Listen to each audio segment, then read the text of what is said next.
If you'd like to try what we make at Superstition, it's as easy as going to our website, superstitionmeadery.com, clicking on Web Store, and you're shopping. Make sure you follow us on social media because we release new products almost every week, and you might just find your next favorite craft beverage. Cheers. So Jim, I'm going to open up a bottle of our latest batch of Lager Mas de Oro. This was one of our first meads, one of the first meads you started selling for us 9-10 years ago. So this actually won our first medal at the Mazer Cup. And it was a silver medal at the time. Won a gold a couple years later. But tell me, what do you think about LDO? Well, it's got a couple of unique things. It first and foremost is bourbon barrel aged, which gives it a lot of vanilla overtones. Obviously, bourbon barrel flavor coming through because of that. Right out of the glass. Right off the bat, it's going to appeal to whiskey drinkers in general. It's excellent, actually, in craft cocktails that are featuring bourbon. It has a super killer label now.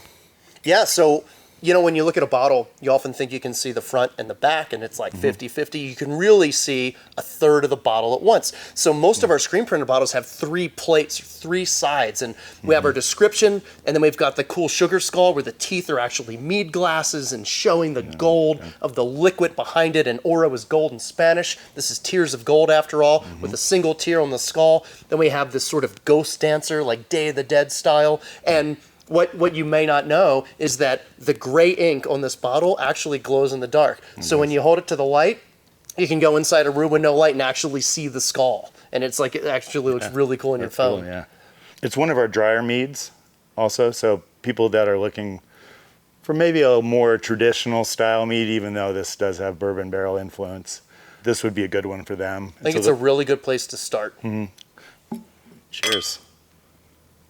Let's talk about Tahitian Honeymoon and give this latest batch a try. So we use Arizona wildflower honey and Tahitian vanilla beans, which cost $500 a pound, which is insane. And they're these big, juicy vanilla beans. So, this has been a mead for a while with Superstition. And when we first started making it, I would put it in a barrel and I would fill a bunch of vanilla beans up in the barrel, and then maybe 6 weeks later, you'd start to get some vanilla character. A couple months later, it was about perfect, and you have to keep trying it. Now we use a hop back, and we will recirculate the traditional mead on the vanilla beans and just dial in the perfect vanilla character in just a couple of days, which is really cool. So this product, and it's a great example of how we've learned how to use our equipment to make something even better in less time as we've grown as a company. Right. But I love this because it references the most famous story in mead, which is the honeymoon, where a newlywed couple will be given a cycle of the moon supply of mead to get to know each other and start a family, and that's the honeymoon. And I think that the ultimate, well, I've never been to Tahiti, but if you could go to Tahiti for your honeymoon, that would be like the mythologically coolest honeymoon ever. Totally. So what do you think about, and what do you find when you're selling Tahitian honeymoon? What do people think about this? Well, it is a sweeter style of our mead for sure. I guess it's traditional sweet style. What's great about Tahitian Honeymoon is that the vanilla bean itself is so unique in its approach and its profile that it adds to the mead. It's very soft, floral. Compared to other types of vanilla beans, it's very unique. You're right. It's considered the ultimate culinary vanilla bean. Right. So we wanted to use the very best in the world, actually grown in Tahiti and made in Arizona. Exactly. And I think it's really cool that we feature that particular type of vanilla bean in a whole bottling. Well, let's see how this batch is tasting. Exactly. Vanilla on the nose just jumps out at you. That is so good. I mean, it's just classic, Right. We're not talking about some crazy adjunct special ingredient barrel thing. It's just beautiful honey and vanilla coming together. And Tahitian Honeymoon pairs well with so many things. Right. I mean, certain types of sushi, I think it stands up to a spicy mahi-mahi dish, like stronger fish would be great with Tahitian Honeymoon, and almost any dessert, whether it's a berry compote, a tort, something chocolatey. It's just got a really nice range. Not with everything, but with a lot of things. Tahitian honeymoon's like a spot-on pairing. Right. This product is a prime example of a product that has changed over time, that has developed, into something that I think, our customers really enjoy. I agree. Yeah. Cheers, buddy. Cheers. Thank you so much. So our most popular mead since we started, and even until today, is Marion mead. We've got blackberries, blueberries, raspberries, Arizona honey. It's oftentimes, if you're only going to have one mead in the Superstition lineup, I would recommend that someone tries this because it presents sort of like a late harvest wine, but you're going to have familiar flavors just jumping out at you. And unlike some types of wine or whatnot, you don't have to use your imagination for this mead. It's berry forward. You get the honey, but let's see how this batch is tasting. Cheers, buddy. Cheers. Right away you get that fresh fruit. What I love about Marion is it's pretty much an equal part blend of the three fruits, the raspberry, blueberry, and blackberry. You get each of those berry components, not only when you smell it, but especially the taste. The raspberry giving it a little bit of that zing and that, that red fruit coming forward in the blend. You can definitely pick that out. I totally agree. And I can, in my head, and having had this so much, I can break down the different berries. But if I don't think about it, the first thing I get is black Tartarian cherries, because I've got a cherry tree in my yard. It only makes a couple cherries a year, so I can't really make a mead out of it. Right. But it smells, when it's ripe, in July to August, those cherries smell just like this. Yeah, and you definitely get a tartness from the acidity from that fruit juice on the finish, especially.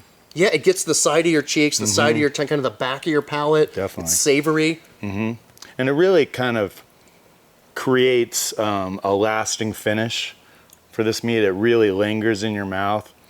Kind of makes your mouth water a little bit, that acidity. Yeah, and that balance is spot on. Oh, yeah. And there's a reason why this won a gold medal at the Mazer Cup, biggest commercial mead competition. We're really proud of it. We keep making it all the time. Because of our process is so dialed in, we can repeat this. So it's while it does age and change a little bit when we've done vertical tastings, batch to batch, it's spot on every time. Yeah. The crew's killing it. This mead's just awesome, and it's just beautiful. I have, a lot of restaurants and bars I work with, and they use it as a craft cocktail, as a mixer. Sometimes they use it as a float. There'd be an amazing looking float on a lot of cocktails. Pina coladas, margaritas. Oh yeah. Awesome. Absolutely. Yeah. And dude, pairing with food, I mean, think about burger, steaks, lamb, even some fish, charcuterie boards, big funky cheeses. Full flavored meats for sure, yeah. Any dessert, chocolate. You literally could use that as a demi-glaze. I've done that before. Meat. Yeah. Yeah, I've actually reduced Marion and put it on swordfish. I've used it in dressings before for salads. Yep. Yeah, it's a lot of fun. It's a real versatile mead for sure. Cool. Cheers. Cheers. Let's talk about blueberry hacks. So, Marion's our most popular mead. It's a melomel. More than half of the mead sold in the country, probably the world, although no one really knows, melomels. Because people that drink mead, they love honey, but they also love fruit and berries. And I think, anyone from the craft beer background that goes for a fruited lambic would love something like Marion, something like blueberry hacks. Right. This is one of the best expressions of blueberry and honey that I've ever experienced before. And it is a fun mead to make. It's fun to drink. The label's beautiful. There's actually real gold in the reflective metallic gold ink on this. I didn't know that. Yeah, it's an extra $1 a bottle just to get the actual precious metal ink. We spare no expense. That is true. All right, what are you getting out of the nose on blueberry hacks? It's very fragrant for sure. You get that traditional blueberry aroma. We use a lot of blueberries in this. Oh yeah. And you can tell. I get honey. And you know what else I get? And I've gotten this from blueberries from other products, especially from barrels, but I get a little nutmeg and I get vanilla. Kind of like a spice element, Yeah, there's a hint of fall spice every time we make this. But it's just the blueberries, I think, that that's create clearly that, dominant. Right. but it doesn't really have it in there. Blueberry fruit in general doesn't have as much acidity as like a blackberry. It's smooth. For example. So I think it definitely has more of that smooth approach in terms of its flavor profile. And I think it's a great mellow for especially like entry-level mead drinkers who've never had a mellow. I think having that nice soft approach is great for them, but also people are just really in love with blueberry fruit in general. I almost always have blueberries at home. It's one of my favorite too. fruits to eat, period. It's super healthy. And I think approachable is a good way to describe this because you don't have to use your imagination or try and wonder what's going on. It's honey and blueberries. You get a little bit of spice. It's refreshing. It's delicious. It's satisfying. The mouthfeel is big and fun. Real big, yeah. But everything's balanced. And it's still, for me, I think it's maybe not going to pair with as many things as some things that we make. But when you're talking about especially dessert, it's ice cream, cheesecake. Oh, yeah. I got goosebumps right now. Yeah. That and cheesecake. Ice cream and cheesecake. Boom. Of course. Outstanding. So peanut butter jelly crime, not the oldest mead we made, but it goes back a ways. Superstition's a family business after all. And my older son, Logan, he was singing the peanut butter jelly time song one day, and we were talking about doing a peanut butter jelly mead, and we came up with this, well, what rhymes with time and crime? And, you know, I'm not necessarily a true crime guy. I mean, I was actually watching a show like that the other day. But we came up with peanut butter jelly crime. And so we're telling this story through this label and this subsequent variants of these berries and sandwiches and things that are happening in this mythological city. And if you look at all the labels, you start to see maybe there's, you know, some connections between these characters and what's going on. I don't want to spoil the story. But this first label of the sandwich who's been, you know, killed. There's a crime scene. There's crime scene tape and the jelly's coming out and there's, you know, some shotgun shells and evidence markers around and footprints of jelly representing the sandwich bleeding out jelly, right? There's all this story going on, but this was based on a drawing that my son did and then our graphic designer turned it into digital art, and now we've got this 3-panel cool label and something that really is a liquid peanut butter jelly sandwich in a glass. Yep. So what do you find, Jim, when you're experiencing peanut butter jelly crime with a new customer? Well, I just think that it's probably the most authentic peanut butter and jelly alcoholic beverage that they've ever tasted in their lives. I mean, right away, it's just Yeah. peanut butter on the nose. You get peanut butter in the nose, and that's the thing that, gets them in. And then that jelly. We've tried all different types of fruits, and we found that blueberry actually tastes like the basic grape jelly you had as a kid more than even like wine grapes would. All right.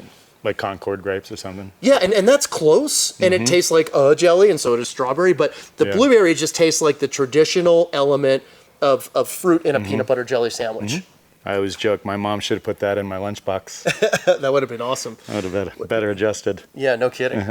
Another thing that's kind of cool, you know, we can't use cereal grains being a winery. So if we were at a brewery and we wanted to have something taste like bread or pie crust, we could actually use granola and oats and grains and get that sort of flavor. Right. We could even use different yeast strains that can present that sort of flavor. But what we've done is by accident, we figured out that like we didn't want to add too much peanut butter. And as we were making this the first time, we realized that right up until you taste peanut butter, it tastes sort of bready. And so one thing we've done when we've done pie meads is we've used peanuts, and on the label we'll say contains peanuts in case you had a peanut allergy. But if you couldn't taste peanuts in this, it would still taste bready. So what's cool is that uncrustable sandwich characteristic you get from this, it's coming from the peanuts, but then we use so much you're actually tasting peanut as well, and then the jelly kicks in, and honey's just kind of a binding agent with all of that. It is. It's spot on, and it's, even though it's sweet, which is nice and satisfying, it's also savory, and I think that the alcohol that exists, which you can barely detect it, but it serves to balance it, which is really nice, and that savoriness from the peanuts, it all works together to create this beautiful cult classic. Yeah. Cool. Cheers, bud. Thank you. So, Jim, a couple of years ago, we started putting mead in cans. And as sort of a purist in a way with many things in life, if you had told me maybe 5 years ago I'd ever put mead in cans, I wouldn't have stopped laughing. You have to respond to the market. You have to advance what you're doing. And you can't be a dinosaur if you're going to be a company for very long. So I embraced cans, and the real estate and the beautiful artwork that we've been able to do has been really fun. And this is also a great example of how our staff comes up with so many of the ideas that we put into play. And Samantha, who runs sales and production, said to me one day, I'd really like to do a sparkling prickly pear mead, and we use Southwest prickly pear juice and a beautiful international wildflower honey to make this. I mean, that just looks like a rich, beautiful champagne. Yeah, look at the head nice on that. White, nice, frothy. Oh, it's like Belgian lace. Right. It's gorgeous. And it has this nice, light salmon color to it. And lower ABV compared to bottled meads we typically do. This is 6%. Kind of like an IPA if you were drinking that as far as the alcohol goes, but the flavor, it's going to be this beautiful fruit that you maybe have never had before, especially if you're not from the Southwest. And the honey, it just works so well together. Like everything that we do, our flavor profiles are just very authentic tasting. You're going to get the pure essence of prickly pear fruit in this, but it's, like you said, it's a lighter ABV, it's sparkling.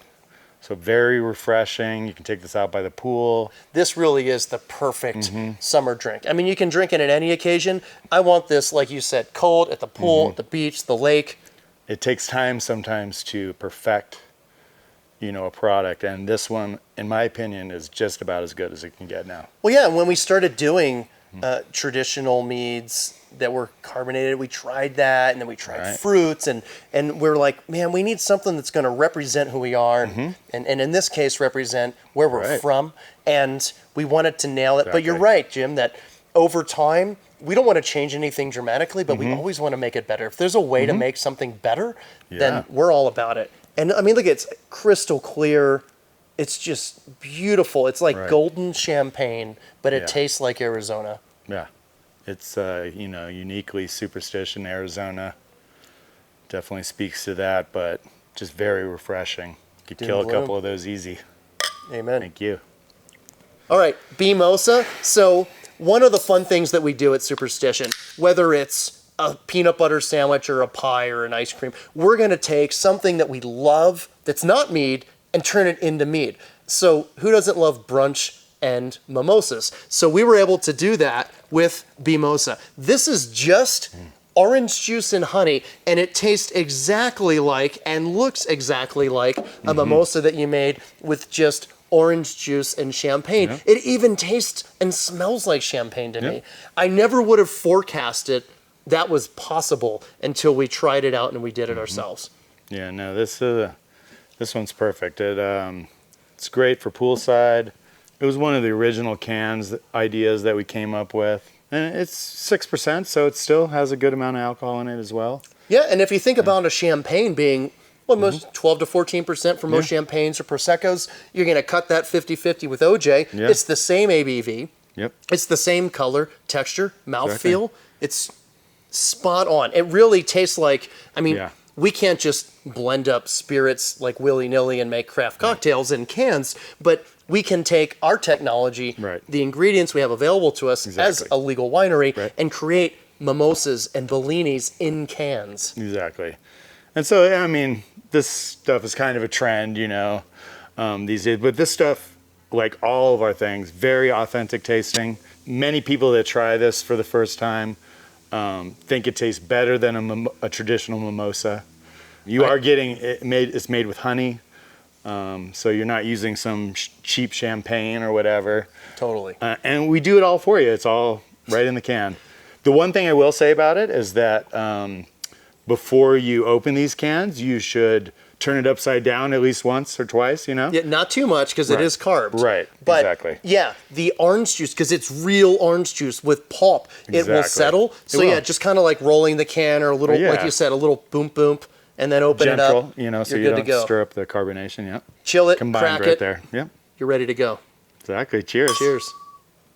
So Jim, the best-selling product in the history of Superstition, the top-rated hard cider in the world. Back when rate beer was a thing, it was there. It's been the best cider on Untappd for years now. And it's the best product in our portfolio, whether it comes to distribution, in or out of the state, internationally, and even in our tasting rooms. Blueberry Spaceship Box has set the bar. And it's ironic and kind of interesting that we're a meadery first and foremost, and we make the best cider in the world. And I think it's because you don't have to use your imagination whatsoever. This looks like purple magenta champagne. You can taste the Granny Smith apple tannins. You can taste the blueberries. Yeah, it's awesome. 5.5%. It's drinkable. You don't have to worry so much like some things as far as like how much alcohol is in here. You don't have to try. You just have to take a sip and enjoy it. I mean, this is the crack cocaine of ciders. I mean, look at the color. It's just amazing. It's unbelievable. I've only seen a couple of like McKellar makes a spot and blueberry amazing beer. I've seen lambics like this or approaching this, but yeah, the color's crazy. All right, what do you get off of the nose? Well, I get that blueberry fruit. It's just fresh. It just comes off of the nose immediately. And I get that too. And I also get what I would describe more as a green apple than a red apple aroma. And oh yeah, okay. Yeah, you know, like Granny Smith and versus like a Fuji apple or something. Right. No, I get that totally. I mean, it has apple juice in it, so yeah, you are going to get that coming off of it. And apples are made, like one of the things that we sense and taste in apples is malic acid, and that's present from the apple juice, and then it smooths, which is kind of sharp in a fun way, in a satisfying, tongue tickling way. But then it turns into this. It's not quite vanilla, but like almost vanilla, soft blueberry flavor, and those two different flavors are just. They're contrasting, but working together to create something absolutely amazing. Right, because you do have that sweetness, like, really that exists in this cider, but you have a lot of, like, counterbalancing acidity from the blueberry juice. The apple juice probably contributes to that. Yeah, and those characteristics create a structure in the mouthfeel that you can sense as like a tinkling sensation on the side of your tongue as you're sipping. Even though it's sweet, that's going on. Well, like I said, people just get really crazy about this product. I mean, it is overwhelming the number one selling product that we produce. And it's quite frankly hard to sell other ciders because this one is so good and everybody wants it. I mean, literally, bars and restaurants that put this on tap, they can't take it off once it gets established because people come specifically for this. That's awesome, Dan. Well, thank you. Cheers Thank you. to BSB. Yeah.